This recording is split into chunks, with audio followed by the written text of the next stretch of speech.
नमस्कार मंडळी, तुम्ही पाहत आहात लग्नानंतर होईलच प्रेम. आजचा एपिसोड खरंच खूपच गोड आणि फील गुड असा होता.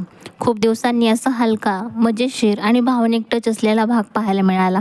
एपिसोडची सुरुवात होते गुढीपाडव्याच्या आनंदी वातावरणाने. घरात सगळेजण एकत्र येऊन पूजा करताना दिसतात. सणाचा माहोल, घरातलं हसून खेळून वातावरण खूप छान दाखवले. पूजा झाल्यावर सगळे मिळून श्रीखंडपुरी खाण्याची तयारी करतात आणि इथेच सुरू होतो हलका फुलका मजेशीर माहोल. पारच्या डायलॉग्समुळे वातावरण अजूनच रंगतं. तो किचनमध्ये जाऊन पुऱ्या तळायला लागतो आणि त्यावर सगळे त्याची मजा देखील घेतात. काव्या, जीवा आणि बाकी सगळ्यांच्या गप्पाटप्पांमुळे सीन खूप नॅचरल वाटतो. पण या सगळ्या आनंदात नंदिनी मात्र थोडी वेगळीच दिसते. ती सतत फोटो काढण्यापासून टाळाटाळ करत असते. तिच्या मनात काहीतरी चालू आहे हे स्पष्ट वाटतं. जीवा मात्र हे सगळं सुरुवातीला हलक्यात घेतो. त्यानंतर रम्या आणि विजयचा ट्रॅक दाखवला जातो. रम्या तिच्या भूतकाळाबद्दल बोलताना खूप इमोशनल होते. पण तिथे एक ट्विस्ट आहे. ती जरी प्रामाणिकपणे बोलत असल्यासारखी दिसत असली तरी तिच्या मनात काहीतरी वेगळंच प्लॅनिंग सुरू आहे. ती विजयसोबत एक प्रकारचा माइंड गेम खेळते असं स्पष्ट जाणवतं.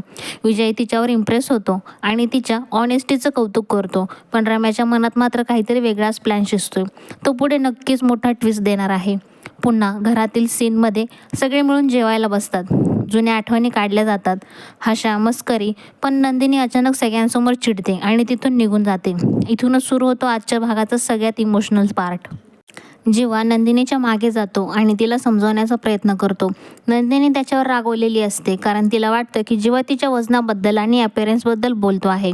पण इथे जीवा खूपच प्रेमाने आणि संयमाने तिला सगळं एक्सप्लेन करतो. तो सांगतो की तो बायकोबद्दल नाही तर बाईकबद्दल बोलत होता. हा गैरसमज कसा झाला तो ते खूप क्यूट पद्धतीने क्लिअर करतो. हा सीन खूपच सुंदर आहे कारण इथे आपल्याला दिसतं की एक पार्टनर दुसऱ्याला कसं समजावतो, त्यांचा कॉन्फिडन्स कसा वाढवतो. यानंतर वजन कमी करण्याबद्दल चर्चा होते. नंदिनी तिच्या चिंता सांगते. सणासुदीला गोड खाणं, रोजचं रुटीन आणि त्याचा शरीरावर होणारा परिणाम. जीवा खूप छान पॉईंट मांडतो. पूर्वी गोडधोड फक्त सणासुदीला असायचं पण आता ते रोजच झाले. पण इथेच तो नंदिनीला मोटिवेट देखील करतो की आपण दोघे मिळून हा प्रवास सुरू करूया. सगळ्या हायलाईट मोमेंट्स म्हणजे जेव्हा जीवा नंदिनीचं वजन मोजायला सांगतो. नंदिनी घाबरते, टाळते, पण जीवा तिचा हात धरून तिला कॉन्फिडन्स देतो आणि शेवटी तो जे बोलेल ते खूप सुंदर आहे. वजन वाढलं असेल पण आपल्या प्रेमाचं वजन वाढले. हा डायलॉग आजच्या भागात सोल आहे असं पाहायला हरकत नाही. शेवटी प्रोमोमध्ये आपल्याला दिसते की रम्या अजूनही तिच्या गेममध्ये पुढे जात आहे. ती विजयचा वापर करून काहीतरी मोठं साध्य करणार आहे असं स्पष्ट दिसतंय.